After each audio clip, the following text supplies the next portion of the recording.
রাজধানীর গাবতলী গরুর হাট দখলে ছাত্রদল নেতা খাস আদায়ের নামে পৃষ্ঠপোষকতার অভিযোগ সিটি কর্পোরেশনের বিরুদ্ধে ক্ষুব্ধ দরদাতারা। আমাদেরকে না দিয়া এখন ডিপার্টমেন্ট কালেকশন কথা বলে বহিরাগত লোকদের টাকা উঠে দিয়েছে। আইন ও স্থানীয় সরকার মন্ত্রণালয়ের টানাপোড়েনে দক্ষিণের মেয়রের শপথ, জনগণের আশা আকাঙ্ক্ষার প্রতি শ্রদ্ধা দেখাবে সরকার, আশা ইশরাক হোসেনের। গাজীপুরে এনসিপি নেতা হাসনাতের উপর হামলা, গ্রেফতার 2, প্রতিবাদে রাজধানীতে বিক্ষোভ মিছিল, সরকারকে 24 ঘন্টার আলটিমেটাম। বাগেরহাট শহরের হরিখানায় ড্রেন নির্মাণে ব্যাপক দুর্নীতি, ক্ষুব্ধ স্থানীয়রা, কিছুই জানেন না পৌরসভার নির্বাহী প্রকৌশলী। আর যেখানে আমরা পানিতে ডুবে থাকি এখানে আমাদের আর ড্রেন হচ্ছে না, এই মাথার কাজ কাটে ওই মাথায় নিয়ে গেছে। বালি না দিয়ে লোকাল বালি দিয়ে কাজ সেরে যাচ্ছে। শুষ্ক মৌসুমে ময়লার ভাগার, বর্ষার জলাবদ্ধতায় গলার কাঁটা, ভরাট দখলে বিলীন হওয়ার পথে মৌলভীবাজারের বরাক নদী। দালালের খপ্পরে পড়ে ইতালি বদলে যান রাশিয়ায়, ইউক্রেন যুদ্ধে গিয়ে হারালেন প্রাণ, পরিবারের শোকের মাতম। এবং বিল তুলে কাজ ফেলে পালিয়েছে ঠিকাদার, ময়মনসিংহের আকুয়া মরলপাড়া বিদ্যালয়ের পরিত্যক্ত ভবনে ঝুঁকি নিয়ে পাঠদান, ব্যবস্থার আশ্বাস প্রশাসনের। দেখছিলেন শিরোনাম সংবাদ সকালের, সঙ্গে আছি আমি আয়েশা বুবলি। এবার বিস্তারিত। রাজধানীর গাবতলী গরুর হাট দখল করেছেন সোহেল নামে ছাত্রদলের এক নেতা।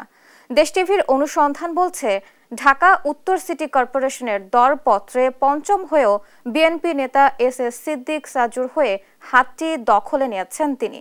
নীতিমালা ভঙ্গ করে খাস আদায়ের নামে এমন দখলকেই পৃষ্ঠপোষকতা করছে খোদ ঢাকা উত্তর সিটি কর্পোরেশন। বিষয়টি নিয়ে ক্ষুব্ধ দরদাতারা। এম এ আজিমের রিপোর্ট, ক্যামেরায় ছিলেন সানোয়ার হোসেন। দলবল নিয়ে গাবতলী গরুর হাট দখলে নিয়েছেন সোহেল রহমান, ঢাকা মহানগর পশ্চিম ছাত্রদলের সাবেক সাধারণ সম্পাদক। ঘটনার সত্যতা অনুসন্ধানে গাবতলী গরুর হাটে দেশ টিভি টিম। হাসিল ঘরে হাসিল তুলছে এরা কারা জানতে চাইলে নিজেরাই জানান, ইজারাদার নেই, তারা নিয়ন্ত্রণে নিয়েছেন গরুর হাট। নিয়ন্ত্রণের নামে দখলের নেতৃত্বে উঠে আসে বিএনপি নেতা সোহেল রহমানের নাম। আমাদের এখানে হাটে টোটাল 12-13 জন আছে, তো সবার একজন লিডার থাকে না, দেখা গেছে আপনার ক্যাপ্টেন হিসেবে আর কি। আর কি ক্যাপ্টেনটা কে? এক ভাই আছে, বড় ভাই আছে সোহেল ভাই। উনি কে? মানে উনি জব করতেছে এখানে এখন, উনি তো পার ডে হিসেবে।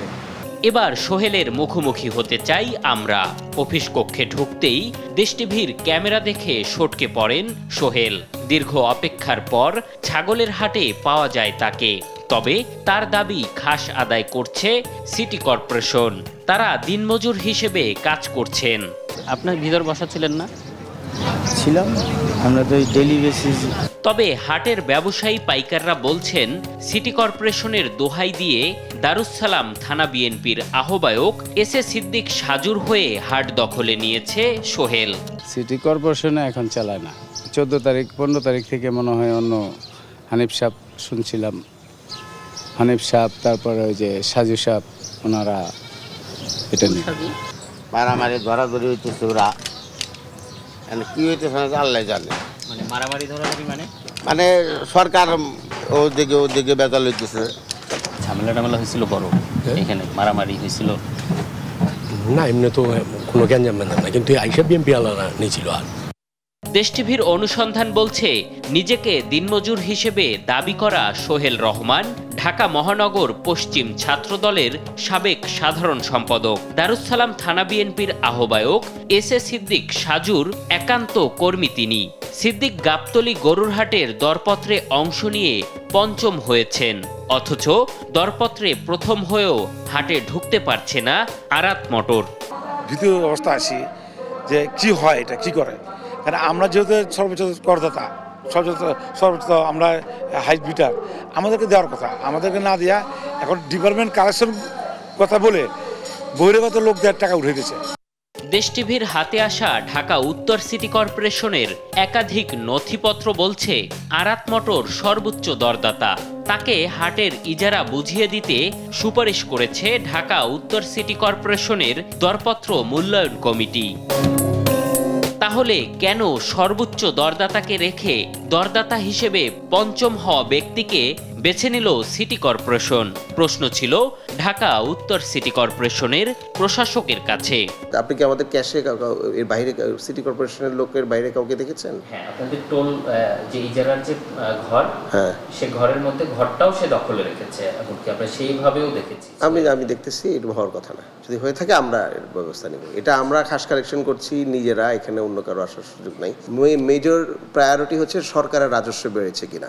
ঢাকা উত্তর সিটি কর্পোরেশনের লাভের দোহাই দিয়ে খাস আদায়ের দাবি করলেও হাট ইজারার নীতিমালা বলছে হাট সর্বোচ্চ দরদাতাকেই দিতে হবে। 3 বার দরপত্র আহ্বান করেও যদি সর্বোচ্চ দর সরকারি মূল্যের চেয়ে কম হয় তাহলে সিটি কর্পোরেশন নিজেরা খাস আদায় করতে পারবে। তবে দরপত্রে অংশ নেয়া আরাত মোটর সরকারি মূল্যের থেকেও 7,63,20,700 টাকা দর বেশি দিতে চেয়েছে। এম এ আজিম, দেশ টিভি, ঢাকা। আইন এবং স্থানীয় সরকার মন্ত্রণালয়ের টানাপোড়েনেই ঝুলে আছে সদ্য ঘোষিত ঢাকা দক্ষিণ সিটি কর্পোরেশনের মেয়র ইশরাক হোসেনের শপথ। উচ্চ আদালতের রায় এবং নির্বাচন কমিশনের প্রজ্ঞাপনের পরও ক্ষমতা হস্তান্তরে সরকারের একটি মহল সহযোগিতা করছে না বলে অভিযোগ করেন ইশরাক হোসেন। দেশ টিভিকে দেয়া এক সাক্ষাৎকারে তিনি বলেন, জনগণের আশা আকাঙ্ক্ষার প্রতি শ্রদ্ধা রেখে খুব শিগগিরই শপথের বিষয়টি চূড়ান্ত করবে স্থানীয় সরকার মন্ত্রণালয়। তাইফুর রহমান তুহিনের প্রতিবেদন। 2020 সালে ঢাকা দক্ষিণ সিটি কর্পোরেশন নির্বাচনে অংশ নেন বিএনপির মনোনীত প্রার্থী অবিভক্ত ঢাকার সাবেক মেয়র সাদিক হোসেন খোকার ছেলে ইশরাক হোসেন। সেই নির্বাচনে আওয়ামী লীগ মনোনীত প্রার্থী ফজলে নূর তাপস সহ সংশ্লিষ্টদের বিরুদ্ধে ক্ষমতার অপব্যবহার সহ ভোট কারচুপির অভিযোগে নির্বাচনী ট্রাইব্যুনালে মামলা করেন ইশরাক হোসেন। দীর্ঘ আইনি লড়াই চালিয়ে ফ্যাসিস্ট সরকারের বিদায়ের পর নিজের পক্ষে রায় পান তিনি। 27 এপ্রিল তাকে মেয়র ঘোষণা করে প্রজ্ঞাপন জারি করে নির্বাচন কমিশন। এরপরেও সরকারের একটি মহল ক্ষমতা হস্তান্তর নিয়ে সহযোগিতা করছে না বলে অভিযোগ করেন তিনি। রায় পাওয়ার পরবর্তী সময় থেকে যতগুলো ধাপ আমরা পেরিয়েছি প্রত্যেকটি ধাপে আমরা বাধার সম্মুখীন হয়েছি। সরকারের পক্ষ থেকে বাধা প্রদান করা হয়েছে। তারা কার পক্ষ নিল? আমার এই মামলার বিবাদী হলেন যে পতিত স্বৈরাচারী সরকার হাসিনার আত্মীয় তাপস, সিসি নুরুল হুদা। তাদের পক্ষে এই সরকারের কেন মায়া কান্না হবে? এটা একটা বড় প্রশ্ন জাগে। আদালতের রায়ের বাস্তবায়ন সহ জনগণের আশা আকাঙ্ক্ষার প্রতিফলন না হলে আবারও আইনি লড়াই চালিয়ে যাওয়ার হুঁশিয়ারি দেন ইশরাক হোসেন। তারা যখন কিছুই পাচ্ছে না তখন তারা বিভিন্নভাবে কালক্ষেপণ করার চেষ্টা করছে এবং জিনিসটাকে প্রশ্নবিদ্ধ করার চেষ্টা করছে। প্রয়োজনে আমরা আবার আদালতের দ্বারস্থ হব, আদালতের থেকে আমরা অর্ডার নিয়ে এসে আমরা শপথ গ্রহণ করব ইনশাআল্লাহ। এদিকে ইশরাক হোসেনের মেয়র হিসাবে মেয়াদকাল যাই হোক না কেন তার কাছে ক্ষমতা হস্তান্তর করা উচিত বলে মনে করেন স্থানীয় সরকার সংস্কার কমিশনের অন্যতম সদস্য ডক্টর তোফায়েল আহমেদ। কোর্টের প্রতি সম্মান করতে হবে। ইলেকশন কমিশন একটা ইন্ডিপেন্ডেন্ট ইনস্টিটিউশন, তারা যদি প্রজ্ঞাপন দিয়ে থাকে তারা না বুঝে দেয় নাই তো, তাহলে he should go and sit. Remaining period যেটা আছে সেটার জন্য হবে, অসুবিধা নেই। তাহলে অন্তত আইনের শাসন হলো এটা, এখানে কোনো গরিমসির কোনো অবকাশ নেই। তাইফুর রহমান তুহিন, দেশ টিভি, ঢাকা। হাজারো সাধারণ মানুষের রক্ত হাতে আওয়ামী লীগের রাজনীতি করার কোনো অধিকার নেই বলে মন্তব্য করেন জাতীয় নাগরিক পার্টির যুগ্ম সদস্য সচিব মাহিন সরকার। গাজীপুরে দলটির দক্ষিণাঞ্চলের মুখ্য সংগঠক হাসনাত আব্দুল্লাহর গাড়িতে হামলার ঘটনায় রোববার রাতে রাজধানীতে বিক্ষোভ মিছিল হয়। হামলাকারীদের আগামী 24 ঘন্টার মধ্যে আইনের আওতায় না আনলে কঠোর কর্মসূচির ঘোষণা দেয় তারা। এদিকে রাতে হামলায় জড়িত থাকার অভিযোগে 2 জনকে গ্রেফতার করেছে পুলিশ। এএইচএমএল-এর প্রতিবেদন। গাজীপুরে জাতীয় নাগরিক পার্টির দক্ষিণাঞ্চলের মুখ্য সংগঠক হাসনাত আব্দুল্লাহর গাড়িতে হামলার ঘটনায় বিক্ষোভ করেন দলটির নেতাকর্মীরা। রোববার রাত 10টায় রাজধানীর বাংলা মোটরের দলটির অস্থায়ী কার্যালয়ের সামনে এক বিক্ষোভ মিছিল করেন এনসিপির নেতারা। বলেন, আওয়ামী লীগ গণহত্যা ও স্বৈরশাসনের প্রতীক হয়ে দাঁড়িয়েছে। আওয়ামী লীগের বিচার না হওয়ায় প্রতিনিয়ত এই ধরনের হামলার ঘটনা ঘটছে। এই সময় তারা জানায়, অন্তর্বর্তী সরকার যদি দেশের মানুষের নিরাপত্তা নিশ্চিত করতে না পারে তবে তারা যেন ব্যর্থতার দায় নিয়ে পদত্যাগ করেন। আমরা দেখতে পেয়েছি হাসনাত আব্দুল্লাহ তিনি আহত হওয়া অবস্থাতেও কোনো পুলিশ প্রোটেকশন পাননি। পরবর্তীতে যখন জনরোষ ফুঁসে উঠেছে তখন কিন্তু পুলিশ সেখানে এসেছে। আমরা প্রশ্ন করতে চাই, এত দীর্ঘ সময় যেখানে হাসনাত আব্দুল্লাহ আক্রান্ত হয়েছে এবং তার পিছু কয়েকটি বাইক ছিল যারা হাসনাত আব্দুল্লাহকে প্রাণে মেরে ফেলতে চেয়েছিল, তাদের বিরুদ্ধে কেন ব্যবস্থা নেননি? কেন তাকে প্রোটেকশন দেননি? যেখানে হাসনাত আব্দুল্লাহ একটি আলোচিত নাম দেশের রাজনীতিতে, তার নিরাপত্তার যদি এই অবস্থা হয় তাহলে সাধারণ জনগণ কোথায় যাবে? এ সময় তারা বলেন, যাদের হাতে হাজারো সাধারণ মানুষের রক্ত, তাদের রাজনীতি করার অধিকার নেই। দ্রুত সময়ের মধ্যে শেখ হাসিনার বিচারের দাবি জানায় এনসিপি। আগামী 24 ঘন্টার মধ্যে হাসনাতের উপর হামলাকারীদের আইনের আওতায় না আনলে কঠোর কর্মসূচির ঘোষণা দেন তারা। আগে আওয়ামী লীগের প্রত্যেকটা খুনির বিচার হবে, শেখ হাসিনাকে ফাঁসির কাস্টে ঝুলতে দেখব, তারপরে নির্বাচন হবে। বাংলাদেশের জনগণ বিপ্লবীরা আবার একদিন 1 ঘন্টা মনোযোগ দিয়ে আওয়ামী লীগকে ধোলাই করলে আওয়ামী লীগ নাই হয়ে যাবে এবং সন্ত্রাসীরা নাই হয়ে যাবে। আমরা মনে করি একদিন ওদেরকে ধোলাই করার মতো সক্ষমতা আমাদের আছে। এই হামলা যে প্রতিনিয়ত হচ্ছে এর মূল কারণ হচ্ছে যে আপনি গোড়া থেকে যে প্রতিনিয়ত এই কালচারটা হয়ে যাচ্ছে সেটার বিচার করতেছেন না। সেই বিচারটা যদি প্রতিনিয়ত হয়ে যেত তাহলে এখন এই জুলাই বিপ্লবের পরাশক্তি যারা আছে তারা এই সাহস পেত না যে এই জুলাই বিপ্লবের যারা শক্তি তাদের উপর হামলা করার জন্য। রোববার সন্ধ্যায় গাজীপুরে ঢাকা ময়মনসিংহ মহাসড়কের বাসন সড়ক এলাকায় হাসনাত আব্দুল্লাহর গাড়িতে হামলা চালায় দুর্বৃত্তরা। এ সময় গাড়ির গ্লাস ভেঙে গেলে হাসনাতের কোণের কয়েক জায়গায় কেটে যায়।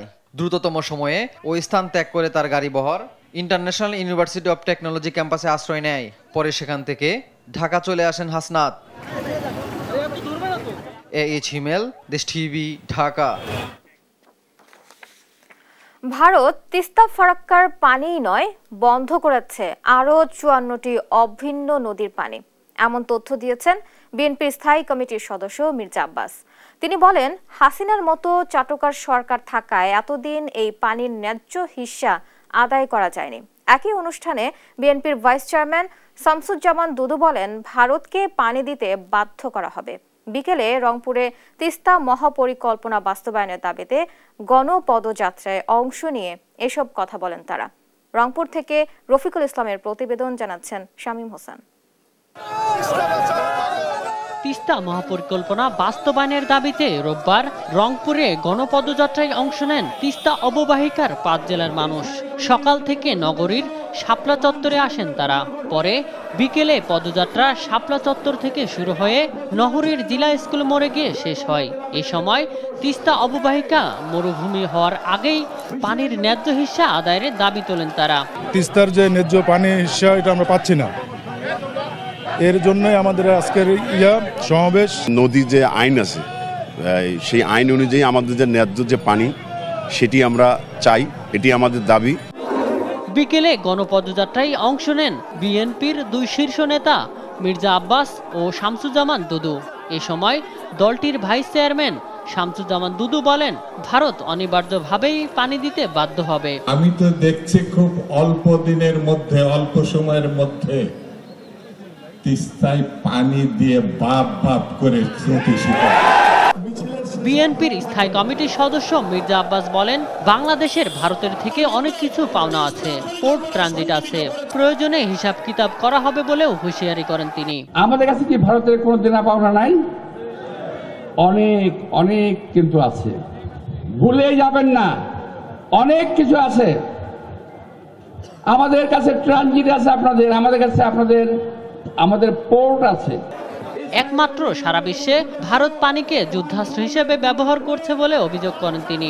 এই সময় পানির ন্যায্য হিস্সা আদায়ের কথাও বলেন তিনি। একমাত্র সারা বিশ্বের এই ভারত দেখিয়ে দিল পানিকে তারা মারণাস্ত্র হিসেবে ব্যবহার করেছে, পানিকে তারা যুদ্ধাস্ত্র হিসেবে ব্যবহার করেছে। আর তিস্তা মহাপরিকল্পনা বাস্তবায়ন না করে বিচ্ছিন্নভাবে ভাঙন রোধের নামে সরকারি অর্থ লুটপাটের অভিযোগ তোলেন আন্দোলনের প্রধান সমন্বয়ক ও বিএনপির রংপুর বিভাগীয় সাংগঠনিক সম্পাদক আসাদুল হাবিব দুলু। কিছু কর্মচারী রয়েছে তারা এই ধরনের ছোট ছোট টেন্ডার দিয়ে ব্যক্তিগতভাবে লাভবান হওয়ার চেষ্টা করে। এটি জনগণের টাকা অপচয় হয়। এ ব্যাপারটা আমি বারবার বলেছি। পানির ন্যায্য হিস্যার দাবিতে 2 মাস আগেই তিস্তার 115 কিলোমিটার অববাহিকায় 48 ঘন্টার অবস্থান কর্মসূচি পালন করে বিএনপি। নিউজ ডেস্ক, দেশ টিভি। দেখছেন সংবাদ সকাল। বাগেরহাট শহরের হরিখানা এলাকায় ড্রেন নির্মাণ কাজে ব্যাপক দুর্নীতির অভিযোগ করেছেন স্থানীয়রা। এছাড়াও বিশেষ সুবিধার বিনিময়ে জোবাইর নামে এক ব্যক্তির দোকানের সামনে থেকে ড্রেন নির্মাণ শুরু করা থেকে শুরু করে ড্রেনের কোনো অংশে পানি নিষ্কাশনের ব্যবস্থা না রাখা এবং নিম্নমানের নির্মাণ উপকরণ ব্যবহারের অভিযোগ উঠেছে। তবে এ বিষয়ে বাগেরহাট পৌরসভার নির্বাহী প্রকৌশলী আজিজুর রহমান এবং প্রজেক্টের দায়িত্বে থাকা রেজাউল হক রিজভী কিছুই বলতে পারেননি। এস সোহানের রিপোর্ট, জানাচ্ছেন নুসরাত শোভা। জলাবদ্ধতা নিরসনে স্থানীয়দের দাবির প্রেক্ষিতে বাগেরহাট শহরের হরিণখানা এলাকায় ইম্পর্টেন্ট আরবান ইনফ্রাস্ট্রাকচার ডেভেলপমেন্ট প্রজেক্টের অধীনে ড্রেন নির্মাণ শুরু করেছে পৌরসভা, যার দৈর্ঘ্য 415 মিটার এবং প্রস্থ 1.4 মিটার। নির্মাণ ব্যয় ধরা হয়েছে 1,10,68,000 টাকা। এরই মধ্যে ড্রেনটির বেশ কিছু অংশ দৃশ্যমানও হয়েছে। তবে এই ড্রেন নিয়ে স্থানীয়দের রয়েছে বিস্তর অভিযোগ। যেমন মল্লিকবাড়ির মোড় থেকে ড্রেন শুরু হওয়ার কথা থাকলেও প্রকৌশলী ও ঠিকাদার কোনো এক বিশেষ সুবিধার বিনিময়ে জোবাইর নামে এক ব্যক্তির দোকানের সামনে থেকে ড্রেন নির্মাণ শুরু করেছেন। তবে ড্রেনের কোনো অংশেই নেই পানি নিষ্কাশনের ব্যবস্থা। ফলে জলাবদ্ধতা নিরসনে এই ড্রেন কোনো কাজেই আসবে না বলছে স্থানীয়রা। মল্লিকবাড়ির মোড়ের থেকে কাজটা শুরু না করে ওই কৃষ্ণনগরের মাথায় ওই জোবাইরের দোকানের মাথায় যেখানে উঁচু জায়গা ওইখানে নিয়ে গেছে। আর যেখানে আমরা পানিতে ডুবে থাকি এখানে আমাদের আর ড্রেন হচ্ছে না, এই মাথার কাজ কাটে ওই মাথায় নিয়ে গেছে। আমাদের এই জায়গা পানি নিষ্কাশন হবে না, আমরা ডুবে মরব, আমরা এই ঘর বাড়ি সব ডুবে যাবে। অভিযোগ রয়েছে নিম্নমানের নির্মাণ উপকরণ ব্যবহারেও। সিলেকশন বালি দেওয়ার কথা, সিলেকশন বালি না দিয়ে লোকাল বালি দিয়ে কাজ সেরে যাচ্ছে। অপরিকল্পিতভাবে ড্রেন নির্মাণের বিষয়ে জানতে চাইলে বাগেরহাট পৌরসভার নির্বাহী প্রকৌশলী আজিজুর রহমান এবং প্রজেক্টের দায়িত্বে থাকা রেজাউল হক রিজভী ক্যামেরার সামনে কথা বলতে রাজি হননি। শুধু নির্মাণাধীন এই ড্রেনটি নয়, বাগেরহাট পৌরসভার জলাবদ্ধতা নিরসনে গেল কয়েক বছরে নির্মাণ করা বেশিরভাগ ড্রেনই অপরিকল্পিতভাবে তৈরি করা হয়েছে বলে জানায় স্থানীয়রা। নিউজ ডেস্ক, দেশ টিভি। ভরাট আর দখলে বিলীন হওয়ার পথে এক সময়ের খরস্রোতা মৌলভীবাজারের বরাক নদী 2018 সালে অপরিকল্পিত খনন কার্যক্রমে টাকার অপচয় হলেও প্রাণ ফেরেনি নদীটিতে, বরং শুষ্ক মৌসুমে নিম্নাঞ্চলের মানুষের জন্য এটি রূপ নেয় ময়লার ভাগাড়ে আর বর্ষার জলাবদ্ধতায় গলার কাটায়। সহকর্মী সালে এলাহি কুটির তথ্য ও ছবিতে সালমা জাহানের ডেস্ক রিপোর্ট। মৌলভীবাজারের খলিলপুর ও মনোমুখ ইউনিয়নের সীমানা ঘেঁষে প্রবাহিত বরাক নদী। সময়ের বিবর্তনে নদীটি এখন প্রভাবশালীদের দখলে। নদীর দুপারে সুবিধাবাদী মহল কৌশলে প্রথমে ময়লা আবর্জনা ফেলে, পরে গড়ে তোলে বিভিন্ন স্থাপনা। যে অংশে পানি আছে সেটুকুও ঢেকে গেছে কচুরিপানায়। নাব্য হারিয়ে এটি এখন পরিণত হয়েছে মরাখালে। গতি প্রকৃতি ও নিজস্বতা হারিয়ে নদীটি নীরব কান্নায় নিমগ্ন। বরাক নদীর স্রোতধারা সচল রাখার লক্ষ্যে 2018 সালে 1,30,00,000 টাকা ব্যয়ে পানি উন্নয়ন বোর্ড সদর উপজেলার 8 কিলোমিটার অংশ খননের উদ্যোগ নেয়। কিন্তু নদীটির করুণ অবস্থার কোনো পরিবর্তন হয়নি। বর্ষায় সামান্য বৃষ্টি হলেই চাঁদপুর, কাটারায়, আলাপুর, মুকিমপুর সহ বিভিন্ন গ্রামের মানুষ মুখোমুখি হয় জলাবদ্ধতা সংকটে। যেভাবে বরাদ্দ হয়েছে ঠিক এর শিকিবাগও কাজ হয়েছে না, আসার কোনো কাজ হয়েছে না। যে পয়সা ব্যয় হয়েছে এই পয়সা মানে কোনো ফায়দা জনগণে পাইতেছে না। বরাট হয়ে গেছে, অনেক সময় সরকার নামে মাত্র খনন করছে, কোনো কাজে আসে নাই। এখন তো বাড়িঘর হয়ে গেছে। আগে খুব গভীর আছিল, বড় আছিল এই বরাক নদীটা। মানুষের দুইকে অব্যায় দিয়ে পানি তুলিয়া ক্ষেত কৃষি খামার করছে। এদিকে পানি উন্নয়ন বোর্ডের নির্বাহী প্রকৌশলী জানান, দখলমুক্ত করে বরাক নদীর অংশ খনন করা হলে আবারও গতি ফিরে পাবে নদীটি। দখল আছে, এই বিষয়টা পুরোটাকে অ্যাড্রেস করে এটাকে পুরোটাই আবার একদম পুরো উচ্চ থেকে পজিত পর্যন্ত পুরোটা খনন করা প্রয়োজন। বরাক নদীর অস্তিত্ব সংকট নিরসনে প্রশাসন প্রয়োজনীয় পদক্ষেপ নেবে, প্রত্যাশা সচেতন মহলের। নিউজ ডেস্ক, দেশ টিভি।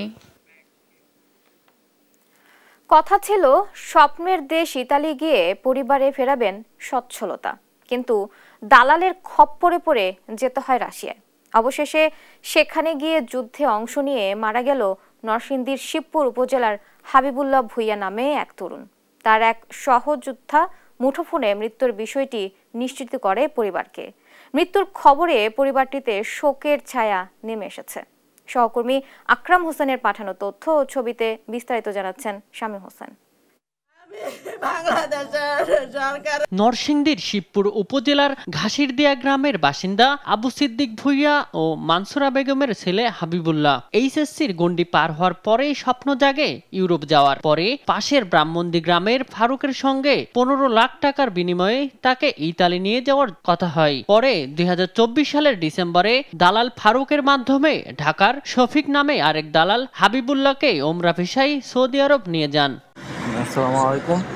সেখানে 2 মাস অবস্থান করিয়ে তুরস্ক হয়ে রাশিয়ায় নিয়ে তাকে 20 লাখ টাকায় সুলতান নামে আরেক দালালের কাছে বিক্রি করে দেন। পরে সুলতান রাশিয়ান ভাষায় লেখা এক চুক্তিপত্রে তাকে স্বাক্ষর করিয়ে সেনাবাহিনীর ক্যাম্পে নিয়ে ইউক্রেন যুদ্ধের জন্য ট্রেনিং প্রদান করে। গেল 27 মার্চ রাশিয়ান বাহিনীর 45 জন সদস্যের সঙ্গে ইউক্রেনের একটি যুদ্ধে অংশ নেন তিনি। পরে ইউক্রেনীয় বাহিনীর অতর্কিত হামলায় মারা যান হাবিবুল্লাহ। তুর্কি নেওয়ার পর ওইখান থেকে রাশিয়া ঢুকাইছে, রাশিয়াতে ঢুকানোর পর ওইখানে নাকি ওরা অ্যারেস্ট হয়েছে। অ্যারেস্ট হওয়ার পরে বলতেছে দালালে বলার পর ওইখানে রাশিয়ার আর্মিতে একটা রাশিয়ান ভাষায় রাশিয়ান ল্যাঙ্গুয়েজ একটা পেপার ছিল, ওইটাতে কন্ট্রাক্ট পেপার ছিল 1 বছরের, ওইটাতে সিগনেচার করাই ফেলছে। মানে ওরা এই ভাষা বুঝে নাই। ছেলের মৃত্যু সংবাদে আর্তনাদ করছেন বাবা মা। আদরের সন্তানের এই নির্মম পরিণতি তারা কোনোভাবেই মেনে নিতে পারছেন না। তারা দায়ী দালালদের বিচারের আওতায় আনতে ও সরকারের কাছে ছেলের মরদেহ ফিরিয়ে আনার দাবি জানান। সবকিছু শফিকের সল্লাপাল্লা পাইয়া এবং শফিকে আমাদেরকে আমার লগে দেখা না করাইয়া মানি এই শফিকের পরামর্শ না হওয়া আমার ছেলেরাকে নিয়ে বিক্রি করছে। দালালের বিচার চাই আর আমার ছেলেকে আমার কাছে ফিরিয়ে দেখ সরকার। জেলা প্রশাসক জানান, পরিবার বিষয়টি জানালে পররাষ্ট্র মন্ত্রণালয় সহ যারা এই বিষয়ে কাজ করে তাদের সঙ্গে কথা বলে প্রয়োজনীয় ব্যবস্থা নেওয়া হবে। ওই পরিবারের পক্ষ থেকে তার ডিটেইলস যদি দেওয়া হয় তাহলে পরবর্তীতে আমরা সেই যে এজেন্সির মাধ্যমে গেছিল সেই এজেন্সির বিরুদ্ধে যদি আইনগত ব্যবস্থা নেওয়ার প্রক্রিয়া থাকে সেটা নেওয়া। দালালদের আইনের আওতায় এনে দৃষ্টান্তমূলক শাস্তির দাবি জানিয়েছে এলাকাবাসী। নিউজ ডেস্ক, দেশ টিভি। বিল তুলে নিয়ে ময়মনসিংহ নগরীর আকুয়া মডলপাড়া সরকারি প্রাথমিক বিদ্যালয়ের ভবন নির্মাণের কাজ ফেলে পালিয়েছে ঠিকাদার। 5 বছরেও ভবন বুঝে না পাওয়ায় ঝুঁকি নিয়ে পাঠদান চলছে পরিত্যক্ত একটি ভবনে। বিল উত্তোলন বিষয়ে দায় না নিলেও ঠিকাদারকে জরিমানা করা হয়েছে বলে জানায় প্রশাসন। ইলিয়াস আহমেদের তথ্য ও ছবিতে জানাচ্ছেন আব্দুল্লাল মারুফ। 2018 সালে 79 লাখ টাকা ব্যয়ে ময়মনসিংহ নগরের আকুয়া মরলপাড়া সরকারি প্রাথমিক বিদ্যালয়ের 2 তলা ভবন নির্মাণের কাজ পায় মেসার্স অয়ন এন্টারপ্রাইজ। 2021 সালে কাজ শেষ হওয়ার কথা থাকলেও 70% কাজ শেষ করে প্রায় 74 লাখ টাকা উত্তোলনের পর লাপাত্তা ঠিকাদার গোলাম মুস্তফা। ঠিকাদার কিভাবে কাজ শেষ না করে প্রায় পুরো টাকা উত্তোলন করলেন এ বিষয়ে কিছু জানায়নি প্রশাসন। এদিকে ভবনটি বুঝে না পাওয়ায় ঝুঁকি নিয়ে গাদাগাদি করে পরিত্যক্ত 3টি কক্ষে পাঠদান করানো হচ্ছে শিক্ষার্থীদের। বসতে কষ্ট, আমরা খালি লেখে আমাদের অনেক কষ্ট, আমরা পড়তে পারি না। আমাদের বেঞ্চে 6 জন 5 জন করে বসা হয়। আমরা সরকারি দপ্তরে যোগাযোগ করেছিলাম, তারাও টাল বাহানা করে আজ না কাল আমরা দেখছি বলে দিন আপনার যাচ্ছে। এই জরাজীর্ণ ভবনে খুব ঝুঁকিপূর্ণভাবে আমরা ক্লাস নিচ্ছি। এর থেকে সবচেয়ে বড় কথা আমাদের হচ্ছে ছাত্র সংখ্যা অনেক বেশি। যার কারণে তাদের স্থান সংকুলন হয় না এই জায়গায়। আমাদের যদি বিল্ডিংয়ের কাজটা যথাযথভাবে সম্পন্ন হতো তাহলে আমাদের শিক্ষা কার্যক্রম আরও ভালো হতো। টাকা উত্তোলনের ব্যাপারে দায় না নিলেও প্রশাসন বলছে ঠিকাদার চলে যাওয়ায় আইন অনুযায়ী তাকে জরিমানা করা হয়েছে। ভবনটির কাজ সম্পন্ন করতে উদ্যোগ নেওয়া হচ্ছে। এটা আসলে সময় সাপেক্ষ ব্যাপার, তবে আমি উদ্যোগ নিচ্ছি যত তাড়াতাড়ি সম্ভব। এটা যদি আমাদের যদি জরিমানা আরোপের বিষয়টা কি সেটা দেখতে হবে, এবং যদি এখানে অ্যাকাউন্টস অফিসের কোনো যদি সহযোগিতা প্রয়োজন সেটা অথরিটির মাধ্যমে এটাকে আইন ও বিধি আলোকী করতে হবে। ঝুঁকি এড়াতে দ্রুত ভবন নির্মাণের পাশাপাশি অনিয়মের সঙ্গে জড়িত ঠিকাদার ও কর্মকর্তাদের শাস্তির দাবি জানিয়েছেন শিক্ষক ও এলাকাবাসী। নিউজ ডেস্ক, দেশ টিভি। রাজনীতি কিংবা গণমাধ্যম যার যার অবস্থান থেকেই দেশ ও মানুষের কল্যাণে কাজ করতে হবে বলে মন্তব্য করেছেন বাংলাদেশ জাতীয়তাবাদী ৫ শ্রমিক দল কেন্দ্রীয় নির্বাহী কমিটির সভাপতি সাইদ আল নোমান। রোববার দুপুরে চট্টগ্রামের নূর আহমদ সড়কে টিভি ক্যামেরা জার্নালিস্ট অ্যাসোসিয়েশন মিলনায়তনে টিসিজের সদস্যদের কল্যাণে গঠিত ডিপিএস এর চেক বিতরণ উপলক্ষে আয়োজিত মত বিনিময় সভায় এ কথা বলেন তিনি। এ সময় তিনি আরও বলেন, নিরপেক্ষ ও সৎ সাংবাদিকতা চর্চার মাধ্যমে রাজনীতির ঊর্ধ্বে উঠে জনস্বার্থে কাজ করতে হবে। মতভেদ ভুলে একটি সুন্দর বাংলাদেশ গড়ে তোলাই সবার লক্ষ্য হওয়া উচিত বলেও মন্তব্য করেন তিনি। চাঁদপুরে পৌরসভা কর্তৃক ভাটিয়ালপুর মৎস্য আড়ত থেকে টোল আদায় বন্ধের দাবিতে মানববন্ধন ও বিক্ষোভ মিছিল করেছে মৎস্য ব্যবসায়ী ও আড়তদাররা। রোববার বিকেলে ফরিদগঞ্জ উপজেলার ভাটিয়ালপুর চৌরাস্তা চাঁদপুর লক্ষ্মীপুর আঞ্চলিক মহাসড়কে এই মানববন্ধন অনুষ্ঠিত হয়। এ সময় বক্তারা বলেন, ১৭ বছর ধরে ফরিদগঞ্জ ভাটিয়ালপুর চৌরাস্তায় ১৬টি মৎস্য আড়ত দিয়ে ব্যবসা করেন তারা। হঠাৎ করে ফরিদগঞ্জ পৌরসভার নিয়ম বহির্ভূতভাবে টোল আদায় শুরু করে। মৎস্য আড়ত থেকে এ টোল আদায় বন্ধের দাবি জানান তারা।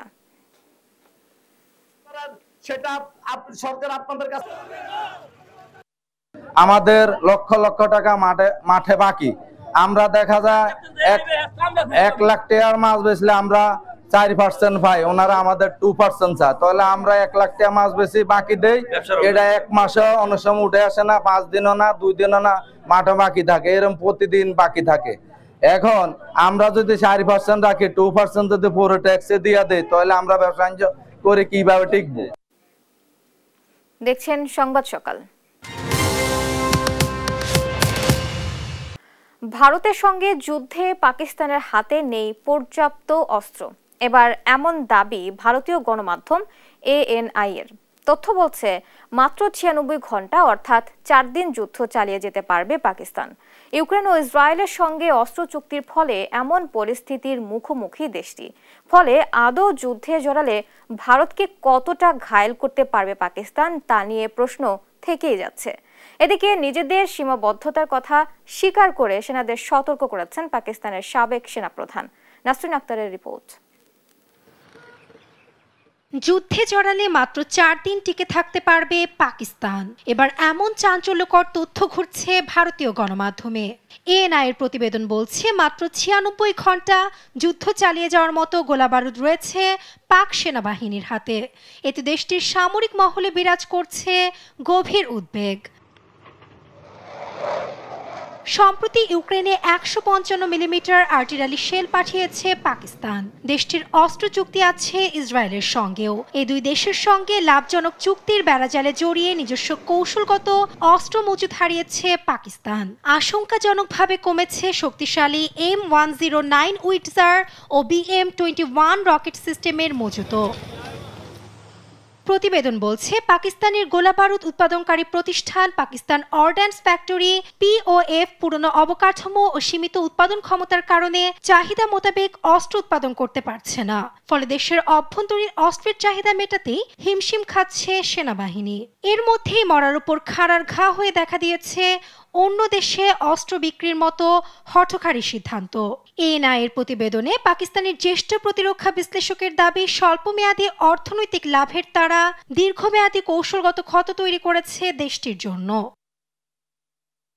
এর আগে পাকিস্তানের যুদ্ধাস্ত্রের সীমাবদ্ধতা সম্পর্কে সতর্ক করেছিলেন সাবেক সেনাপ্রধান জেনারেল কামার জাভেদ বাজওয়া। অকপট স্বীকারোক্তি ভারতকে মোকাবিলা করার জন্য পর্যাপ্ত অর্থনৈতিক ও লজিস্টিক সক্ষমতা নেই পাক সেনাবাহিনীর। 2025-26 অর্থ বছরের প্রতিরক্ষা বাজেটেও ভারতের সঙ্গে বিপুল ব্যবধানে পিছিয়ে পাকিস্তান। ফলে ভারতের সঙ্গে বাগযুদ্ধে সমানে থাকতে পারলেও এত সব সীমাবদ্ধতার ভেতর রণক্ষেত্রে ভারতকে কতটা ঘায়েল করতে পারবে পাক সেনারা তা নিয়ে প্রশ্ন থেকেই যাচ্ছে। নাসরিন আক্তার, নিউজ ডেস্ক, দেশ টিভি। পেহেলগাম ইস্যুতে ভারত পাকিস্তানের পাল্টাপাল্টি পদক্ষেপে উত্তেজনার পারদ তুঙ্গে। যুদ্ধের শঙ্কা প্রকট হওয়ায় ভারতীয় সীমান্তের কাছে থাকা পাকিস্তানের গ্রামগুলোর বাসিন্দাদের মাঝে বাড়ছে অস্থিরতা। অন্যদিকে চলমান সংঘাতময় পরিস্থিতিতে মোটেও ভীত নন বলে জানিয়েছেন পাকিস্তান সীমান্ত লাগোয়া ভারতীয় গ্রামবাসী। এ আবহে ভারতীয় সেনাবাহিনীর পাশে দাঁড়ানোর অঙ্গীকার করেছেন তারা। রায়হান কবির শুভ্র রিপোর্ট। অত্যাধুনিক মারণাস্ত্রের মহড়া চালিয়ে একে অপরকে যুদ্ধ সক্ষমতার জানান দিচ্ছে ভারত পাকিস্তান। 22 এপ্রিল জম্মু কাশ্মীরের পেহেলগামে প্রাণঘাতী সন্ত্রাসী হামলা ইস্যুতে ক্রমবর্ধমান উত্তেজনায় পরাশক্তিধর দুই দেশের মধ্যে তীব্র হচ্ছে যুদ্ধের শঙ্কা। বেশ কয়েকদিন ধরে উভয় পক্ষের সেনাদের মধ্যেও চলছে গুলি বিনিময়।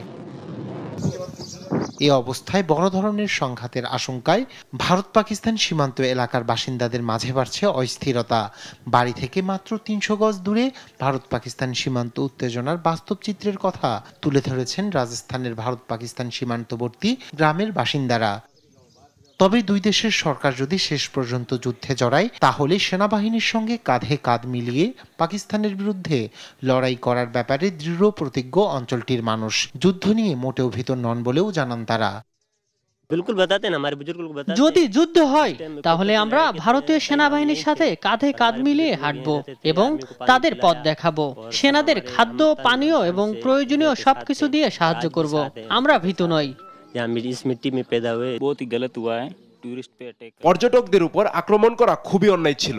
ভারতের জন্য পাকিস্তানের বিরুদ্ধে কঠোর প্রতিশোধ নেবে। যদি এখানে সহিংসতা ছড়িয়ে পড়ে তাহলে ভারতীয় সেনাবাহিনীর সঙ্গে দৃঢ়ভাবে লড়াই করব আমরা। পেহেলগাম ইস্যুতে কোনো তথ্য প্রমাণ ছাড়াই দোষারোপ করে ভারত উত্তেজনার সূত্রপাত করছে বলে অভিযোগ পাকিস্তানের। দেশটি আগ বাড়িয়ে যুদ্ধ জড়াতে চায় না, তবে নয়াদিল্লি শুরু করলে কঠোর জবাব দেওয়ার হুঁশিয়ারি ইসলামাবাদের। রায়হান কবির শুভ্র, নিউজ ডেস্ক, দেশ টিভি। তাই চি চীনের সবচেয়ে প্রাচীন মার্শাল আর্ট। দেশটির লি লিংহুই নামের তরুণী এই আর্টকে দিয়েছেন আধুনিক রূপ। অনলাইনে ভিডিও প্রকাশ করে সংস্কৃতিকে পৌঁছে দিয়েছেন তরুণ প্রজন্মের কাছে। তাসনিম ফাতেমার রিপোর্ট, জানাচ্ছেন নাসরিন আক্তার। তাইচি চীনের প্রাচীন মার্শাল আর্ট। মধ্য চীনের হেনান প্রদেশের তরুণী লি লিংহুই এই ঐতিহ্যকে দিয়েছেন নতুন রূপ। ব্যতিক্রমধর্মী ভিডিও ধারণ করে তার আর্টকে পৌঁছে দিয়েছেন তরুণ প্রজন্মের কাছে। 90 দশকে লি ওয়েনজিয়ানের চেনজিয়াগো গ্রামে জন্মগ্রহণ করেন, যা তাইচি এর উদ্ভাবন স্থান। মায়ের হাত ধরে ছোটবেলা থেকেই অনুশীলন করে আসছিলেন মৃদু ও ধীরগতির মার্শাল আর্ট। একসময় মায়ের দেয়া চ্যালেঞ্জ গ্রহণ করে শেখেন বেশ কিছু কৌশল। নিজেই এই নতুন কৌশলে মুগ্ধ হন লি। বিশ্ববিদ্যালয়ের প্রশিক্ষক হিসেবে তিনি বুঝতে পারেন তরুণ সমাজের কাছে চীনের প্রাচীন এই সংস্কৃতি ও ঐতিহ্যকে তুলে ধরার গুরুত্ব। সে লক্ষ্যে অনলাইন প্ল্যাটফর্মে তাইচি লিনার নামে শুরু করেন অনুশীলন প্রদান কার্যক্রম। জটিল গতিবিধিগুলো সহজ করার জন্য 13টি ধাপে প্রশিক্ষণ ভিডিও দেন লি। যোগব্যায়াম ও শারীরিক ব্যায়ামের সঙ্গে কৌশলগুলোর সাদৃশ্য রয়েছে। এর অংশ হিসেবে লানসাই ও সিল্ক রিলিং নামের 2 কৌশলকে দিয়েছেন আধুনিক রূপ। আমি যখন ছোট ছিলাম তাইচিকে মৃদু ও কোমল ভাবতাম। আমার মা তাইচির শক্তি সম্পর্কে বুঝিয়েছেন। একটি কৌশল ব্যবহার করে আমাকে 360 ডিগ্রি ঘুরিয়ে দিয়েছিলেন। প্রথমবারের মতো আমি তাইচির শক্তি অনুভব করেছি, যা আমাদের নিজেদের মধ্যেই লুকিয়ে থাকে। মার্শাল আর্ট তাইচি অলস ও ধীরগতির এমন ধারণা থেকে তরুণ প্রজন্মকে বের করে আনতে শুরু করেন ব্যতিক্রমধর্মী ভিডিও ধারণ। অনলাইনে ফ্যাশনেবল তাইচি নামে প্রকাশ করেন ভিডিও। চীনা সঙ্গীত, প্রাকৃতিক দৃশ্য, নান্দনিকতা ও ঐতিহ্যের মিশ্রণে তৈরি করেন প্রতিযোগিতামূলক ভিডিও। প্রায় ৬০০টির বেশি সৃজনশীল ভিডিও প্রকাশ করে অনুপ্রাণিত করেন দর্শকদের। 90 দশকের পরের প্রজন্মগুলি ইতিমধ্যে আমাদের বিশাল ভক্ত হয়ে উঠেছে। আমি মনে করি এটি আসলে আমাদের সংস্কৃতিকে পুনরায় উজ্জীবিত করবে। লি বর্তমানে তাইচিকে ভিন্ন মাত্রা দিতে অন্যান্য প্রশিক্ষকদের অনলাইন প্রচারে সহযোগিতা করছেন। নিউজ ডেস্ক, দেশ টিভি। দেখছেন সংবাদ সকাল।